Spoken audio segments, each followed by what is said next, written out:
नमस्कार। आज हम यूपी के जिला अम्बेडकर नगर पावन पवित्र सरवण धाम पर मौजूद है, जहां पर कार्तिक के पूर्णमासी के दिन यहां पर एक तो नहावन होता है, दूसरी तरफ यहां पर दीप प्रज्वलन किया गया 21,000 का, जिसमें हमारे जिला अम्बेडकर नगर के अनुपम पांडे जी का बहुत बड़ा भूमिका रहा। जहां पर देखेंगे कि आप आर शंकर एसपी साहब भी मौजूद रहे, जहां पर वहीं पर एमएलसी भी साहब मौजूद रहे, जहां पर अन्य तमाम प्रकार के प्रशासनिक और शासनिक अधिकारी भी मौजूद रहे, जहां पर लखनऊ से आए हुए बार एसोसिएशन के अध्यक्ष जी मौजूद रहे, जहां पर ऐसी सुविधाएं देखने को मिली। और वहीं इतने बड़े भव्य कार्यक्रम के पीछे कहीं ना कहीं अनुपम पांडे जी का बहुत बड़ा अहम भूमिका रहा। हम आज जानते हैं कि अनुपम पांडे जी क्या कुछ कहते हैं अपने द्वारा इस योगदान के पीछे और उनका क्या मुख्य बातें हैं। आइए उनसे हम जानते हैं कि इसके पीछे क्या कुछ व्यवस्थाएं हैं और कितना मेहनत किया उन्होंने। 3 साल, तृतीय साल यानी 3 साल का ये व्यवस्था रहा है यहाँ पर दीप प्रज्वलन का। आगे भी ऐसा कार्यक्रम होता रहेगा। आइए हम जानते हैं अनुपम पांडे जी से। पहले तो आपका बहुत बहुत स्वागत और आभार श्रवण कुमार की पावन धरती पर। और हम लोग दीपोत्सव का ये तीसरा संस्करण कर रहे हैं। और पहले संस्करण में हम लोग 1,21,000 दीप जलाए थे। दूसरे संस्करण में हम लोगों ने 1,51,000 दीप जलाए थे।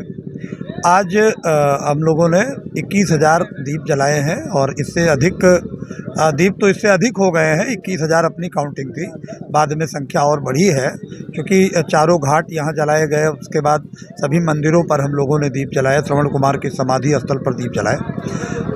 गांव के लोगों ने बढ़ चढ़ के हिस्सा लिया। मौसम ख़राब होने के नाते ये योजना बनी कि कार्यक्रम पता नहीं हो पाएगा कि नहीं हो पाएगा। इस बीच में आपने देखा कि लगातार मौसम ख़राब था। उसके बाद भी जब मौसम ठीक हुआ तो अपनी आनन फानन में हमने अपनी टीम बटोरी, लोगों से चर्चा की। पहली बैठक परसों ही यहाँ भगवान राम के उसमें लॉन में की गई और सबने ये कहा कि नहीं, कार्यक्रम करना है, चाहे प्रतीकात्मक रूप से ही किया जाए।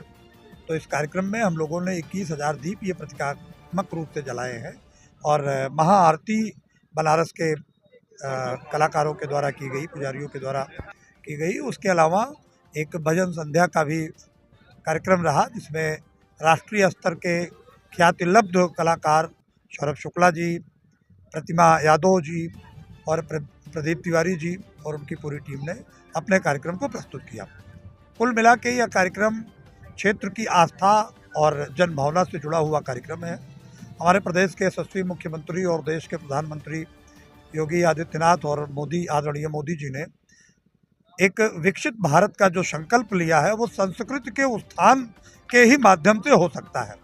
तो अपने संस्कृति के उत्थान के लिए, अपने गौरव को पहचानने के लिए, और वह राष्ट्र पतन के गर्त में चला जाता है जो अपने महापुरुषों की पहचान नहीं करता, अपने महापुरुषों का सम्मान नहीं करता। महात्मा श्रवण कुमार हमारे ऐसे ही महापुरुष थे। उनकी स्मृति में, उनके इस पर निर्वाण स्थली पर हम लोगों ने, आज के 3 साल पहले आप आते थे तो क्या था, आज आप देख रहे हैं कि क्या है। तो सब अपने पूज्य महाराज जी योगी आदित्यनाथ जी की प्रेरणा से हम लोगों ने इस कार्यक्रम को किया है। और आगे भी इस स्थल को पर्यटन के मानचित्र पर, राष्ट्रीय क्षितिज पर चमकाने की दिशा में हम लोग पूरा टीम अपनी श्रवण क्षेत्र महोत्सव न्यास, संस्कार भारती इकाई अम्बेडकर नगर और जिला प्रशासन, हम सब मिलके इस पूरे जो एक अभियान है कि श्रवण क्षेत्र को राष्ट्रीय क्षितिज पर हम लोग चमकाए, उसकी दिशा में हम लोग काम कर रहे हैं। और ये धीरे धीरे जो अपने ये कदम हम लोग बढ़ा रहे हैं, मुख्य लक्ष्य वही है। अच्छा डॉक्टर साहब, आप ये बताएंगे कि आगे आने वाली जनता जो है, अभी आप उसको क्या मतलब ये देना चाहते हैं कि जैसे कि आए यहाँ पर और यहाँ दर्शन करें, इसके बारे में आप क्या करना चाहिए? बहुत अच्छा प्रश्न है आपका। अपने क्षेत्र के जनमानस से मैं आग्रह करना चाहूँगा कि ये हमारी आपकी धरोहर है। अपनी धरोहर को हम पहचानें और अपने महापुरुषों को, चाहे वो मर्यादा पुरुषोत्तम भगवान राम हों, चाहे श्रवण कुमार हों, इनके जीवन से हम प्रेरणा लें। आप अभी अपने उद्बोधन में, संचालन में अपने सौरभ जी ने इस बात को कहा भी कि आज परिवार बिखर रहे हैं, परिवार टूट रहे हैं। तो महात्मा श्रवण कुमार को देख करके उनकी मातृ पितृ भक्ति की जो अनूठी एक आप कह सकते हैं अनुपम उदाहरण था, उसको देख करके अगर आज के युवाओं में अपने परिवार, अपने माता पिता के प्रति अगर एक सम्मान, एक जिम्मेदारी का भाव होगा तो अपना जो लक्ष्य है वो यही है।